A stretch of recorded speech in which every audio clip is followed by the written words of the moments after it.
The rain that night was a gentle patter. The cold came from my husband's hand on the small of my back.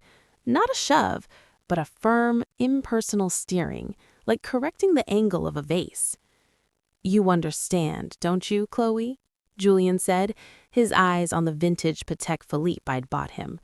"The investors arrive in 20 minutes, and frankly, the waddling, the swollen ankles, it ruins the aesthetic." I stood on the porch of the $4 million modern farmhouse I had designed and curated, staring at the man I'd married. "You are a liability to the brand right now," he sighed, as if explaining basic math to a child. He pressed a keycard into my palm. "The Grand Suites on Lincoln. Just stay there until you're no longer visibly pregnant." Then he closed the custom oak door. The lock, a biometric one I'd programmed, clicked with finality. I was evicted, at 8 months pregnant, for clashing with his decor. I didn't scream, I didn't pound. A silence more profound than the rain settled inside me. All the love, the hope, the years of making myself small to fit his perfect narrative, it evaporated, leaving behind a crystalline, brutal clarity. I drove my sensible Volvo, the one Julian called a commuter eyesore, to the hotel. The room smelled of cheap citrus cleaner and despair. I sat on the stiff bed, and instead of crying, I laughed, a sharp, dry sound. Because Julian Archer, the rising star of San Francisco luxury real estate, the man who sold dreams for a living, had just made one catastrophic error. He thought his wife was a piece of furniture. He didn't know she was the silent majority shareholder of the company that owned the building. The blueprint. Our marriage wasn't a union, it was a staging. Julian sold lifestyles, and I was his most important prop, the elegant, accomplished, yet unthreatening wife. He'd convinced me to leave my interior design firm. "Let me provide, darling. Be the art in my life, not the labor." I'd mistaken control for care.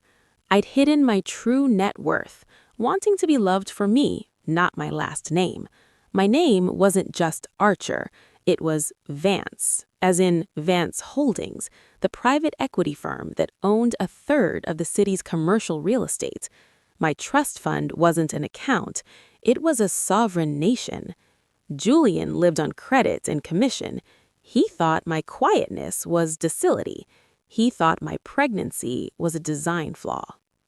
Sitting in that hotel room, I accessed the cloud server for the nanny cam I'd installed in the nursery. I watched the live feed. Julian was there with Sasha, a yoga influencer he used to stage properties. They were laughing. "It's so sentimental," Sasha sneered, flicking the hand-stitched mobile over the crib. "Are you really keeping this?" "God, no," Julian chuckled, kicking the crib leg. "This room is prime office space. The kid isn't even here yet, and it's already a needy, noisy tenant. It'll ruin the acoustics, ruin the vibe." Ruin the vibe. Not my sleep or our schedule. The vibe.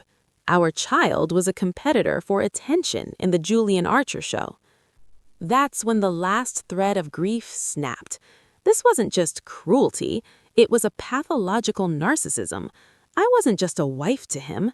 I was ambient lighting, and the baby was an inconvenient glare. The hostile takeover. I didn't call my father for rescue. I called him for a board meeting. "Dad, Julian evicted me. He called your grandchild a liability. I need to execute a hostile takeover." There was a beat of silence on the line, then the steel of William Vance's voice. Asset list and timeline. The plan was elegant and merciless. The bait. My father's CFO, a man named Marcus Thorne, contacted Julian. A mystery client, a reclusive tech billionaire, wanted to make an all-cash, no-contingency offer on the Skyline penthouse, a $55 million listing far above Julian's pay grade. The catch, the broker had to front all staging costs to prove commitment to the luxury standard. The promised commission was $2.75 million. Julian took the bait. He was desperate for the validation. He drained our joint accounts, maxed his business credit, and I discovered via the forensic accountant I'd hired, forged documents to get a high-interest loan against his brokerage. He spent $125,000 in 48 hours. Rare orchids, a commissioned sculpture, vintage Dom Perignon for the closing he was sure would happen. He was investing in his own delusion. Phase 2. The stage. The closing was set in the penthouse's private boardroom. Julian arrived with Sasha, who was now taking selfies against the floor-to-ceiling windows. "They're late. Power play," Julian said, smug, putting his feet on a $10,000 Eames chair. "Let them play games. I've proven my liquidity. After this, I'm untouchable." The doors opened. Marcus Thorne entered, a man carved from granite. "Mr. Vance," Julian said, leaping up, hand extended. "I am not Mr. Vance," Marcus said, not shaking his hand. "I am the CFO. The principal owner of the holding company insisted on being here to review the final contingencies." Julian's smile faltered. "The owner?" "Of the building." And, Marcus added as he checked his phone, "as of 9 a.m. today, the majority shareholder of Archer Lux Properties, your brokerage. The hostile takeover was quite efficient." He turned to the door. "Madam Vice President, we are ready."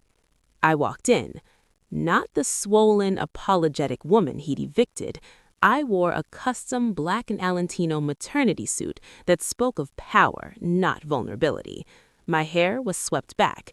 I carried a leather folio, not a handbag. Julian's face underwent a system collapse. "Chloe, what are you doing here? This is a private—" "Sit down, Julian," I said. My voice was the temperature of liquid nitrogen. I placed my folio on the table. I didn't pull out a purchase agreement. "You wanted to impress the client. You wanted to show you had skin in the game." I slid the first document across the polished marble. "This is a forensic audit summary. The $125,000 you invested was embezzled from clients' escrow accounts. That's felony fraud." His face turned the color of old paper. "But there is no client, Julian, because there is no deal.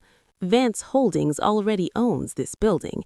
We just bought the debt on your brokerage. We own every forged loan document, every maxed out credit line." I nodded to Marcus, who placed a second stack before him. "These are divorce papers. You have 24 hours to vacate my property, the house, the office, my life. You are in breach of every conceivable contract."